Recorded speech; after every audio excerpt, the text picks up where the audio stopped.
रोजच्या धकाधकीच्या जीवनामध्ये ना प्रत्येकाला काही ना काही अडचण असते. काहींना खूप नजर लागते, काहींना नेगेटिव्हिटी सहनच होत नाही आणि अशा अनेक तऱ्हेचे त्रास बरेच जण आहेत ज्यांना होत असतात. मला खूप कॉमेंट्स येतात, मेसेज येतात की दीदी काय करायचं, ताई काय करायचं, असे त्रास होत असतात. कोणी काहीतरी करतंय, कळत नाही आहे. तर आज ना खूप छान असे उपाय घेऊन आलेली आहे, पण व्हिडिओ मात्र शेवटपर्यंत पाहायचा आहे. मिस्टिकल एरा या माझ्या चॅनलमध्ये माझ्या सर्व लाडक्या व्ह्यूअर्सचं अगदी मनापासून स्वागत आहे. तुम्ही छान असाल, मस्त असाल आणि माझे व्हिडिओ नक्कीच पाहत असाल.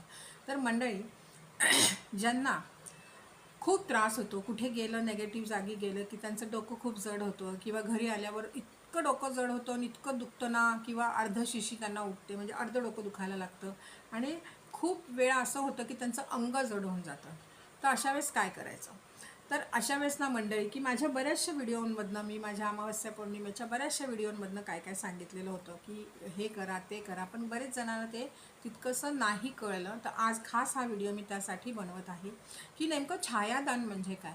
तर छायादान म्हणजे काय करायचं मंडळी, की राईचं तेल जे आपण हनुमानाला शनीला अर्पण करतो, सॉरी हनुमानाला नाही, शनीला अर्पण करतो, ते तेल आपण आपल्या घरी छोटी बॉटल घेऊन यायचं. ठीक आहे. ती बॉटल जेव्हा आपण घेऊन येतो ना, घरी आल्यानंतर ती एका पातेल्यामध्ये पूर्ण तेल ओतायचं आणि ते पूर्ण तेल पातेल्यामध्ये ओतल्यानंतर त्याच्यामध्ये घरातल्या प्रत्येकाने स्वतःचा चेहरा पाहायचा.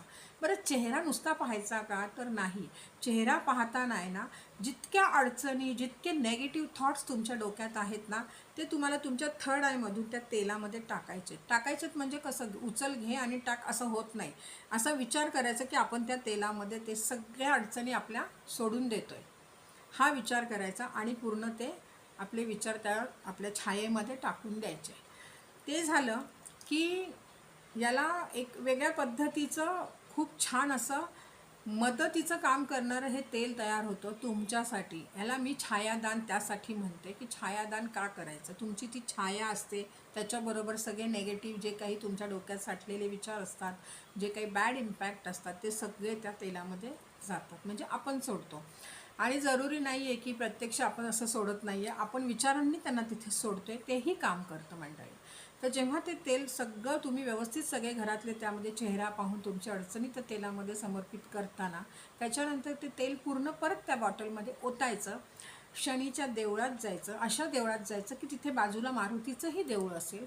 शनीच्या देवळात गेल्यानंतर तिथे शनीच्या म्हणजे घरातल्या पुरुषांनी शनीला तेल अर्पण करायचं, फक्त अर्ध त्या बॉटलमधलं तेल शनीला अर्पण करायचं आणि जे उरलेलं थोडंसं तेल असतं, अर्धी बॉटल, ते तिथे हनुमानाच्या जवळ जो दिवा तेवत असतो, म्हणजे जो दिवा सतत चालू असतो, त्या दिव्यामध्ये थोडंसं टाकायचं. त्या अर्ध्यामधलं अर्ध त्या दिव्यामध्ये टाकायचं आणि नंतर अर्ध जे थोडंसं तेल उरतं ते तिथे त्या पुजाऱ्याच्या हातात देऊन किंवा बाजूला ठेवायची बॉटल, त्याला सांगायचं की दिव्यामध्ये हे रोज थोडं थोडं टाकायचं. त्याने काय होईल, जसजसा दिवा जळत राहतो तसतसं तेल तुमचं संपत जातं, तसतशा तुमच्या अडचणींमधनं एक एक मार्ग बाहेर येतात आणि तुम्ही मोकळे होता. मेन म्हणजे तुम्हाला, आणि याची कल्पना लवकरच येईल. तुम्ही फक्त हे छायादान करा. आणि छायादान कधी करावं? मंगळवारी करावं, शनिवारी करावं, पौर्णिमेला करावं, अमावस्येला करावं, या कुठल्याही दिवशी तुम्ही करू शकता. तिसरी गोष्ट, छायादान कोणीही करू शकतं. मुळामध्ये छायादान करण्यासाठी वय कशाची अट नाही आहे, छायादान कोणीही करू शकतं.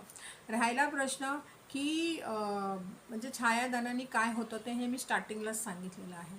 पण छायादान कधी करावं हे सांगितलं, पण किती वेळा करावं आहे ना, ते ऐकून घ्या नीट.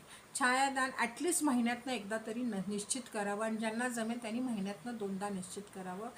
तुमच्या मागची सगळी शुक्ल काष्ट ना ह्या छायादानमध्ये जिरून जातील आणि तुम्ही मोकळे व्हाल. हे खूप सुंदर आणि खूप छान असं छायादान आहे. दुसऱ्या पद्धतीचं छायादान सांगते. कधीही गुरुवारी, शनिवारी, मंगळवारी कधीही मातीचा दिवा घ्यायचा. दिवा म्हणजे जी छोटी पंती असते मातीची, ती विकत आणायची, घरात आणूनच ठेवायच्या. ते पंती आणायची, त्याच्यामध्ये राईचं तेल टाकायचं, त्याच्यामध्ये आपला चेहरा पाहायचा. मी जसं सांगितलं की काय प्रोसेस आहे, की पूर्ण आपलं सगळ्या अडचणी आपण त्या तेलात सोडतोय तसं सोडायचा. त्याच्यामध्ये वात लावायची आणि जे तेल आहे, जी पंथी तुम्ही तयार केली आहे ना, ती घेऊन पिंपळाच्या झाडाखाली लावायची. पिंपळाच्या झाडाखाली लावू शकता. स्वामींच्या मंदिरात गेलात, कधी कुठल्या देवळात गेलात, तिथे पिंपळाचं झाड असेल त्याच्याखाली लावू शकता ही पंती. तिथे जाऊन पंती लावली की घरी येताना मात्र मागे वळून पाहायचं नाही आहे, डायरेक्ट घरी यायचं, हातपाय धुवायचे आणि शांत बसायचं. हे पण दुसऱ्या प्रकारचं छायादान आहे. मी छायादानचे 2 प्रकार तुम्हाला सांगितलेले आहेत मंडळी. ज्याला जो जमतो त्यांनी तो करावा. आणि जसं मी सांगितलं, छायादान महिन्यातनं एकदा किंवा महिन्यातनं 2दा मात्र निश्चित करा.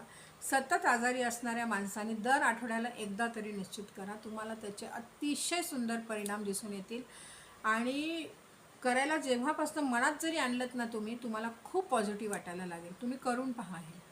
तर मला वाटतं प्रत्येकाला हे समजलं असेल. आणि लवकर पुन्हा आपण भेटूयात. तोपर्यंत या व्हिडिओला जास्तीत जास्त शेअर करायचं आहे, जास्तीत जास्त लाईक आले पाहिजेत. आणि कॉमेंटमध्ये मला सांगा माझ्या छायादानाचे व्हिडिओ ऐकून कोणी कोणी आत्तापर्यंत छायादान केलेलं आहे आणि त्यांना काय त्याची प्रचिती आलेली आहे. तर मंडळी, ज्यांनी चॅनलला अजूनही सबस्क्राईब नाही केलं त्यांनी चॅनलला फटाफट सबस्क्राईब करायचं आहे. आणि चॅनलला नवीन असाल तर बेल आयकॉनचं बटन मात्र नक्की दाबायचं आहे, जेणेकरून व्हिडिओ पोस्ट होताच तुमच्यापर्यंत पोहोचेल. तर पुन्हा लवकर भेटू. तोपर्यंत छान राहा, मस्त राहा आणि माझे व्हिडिओ पाहत राहा.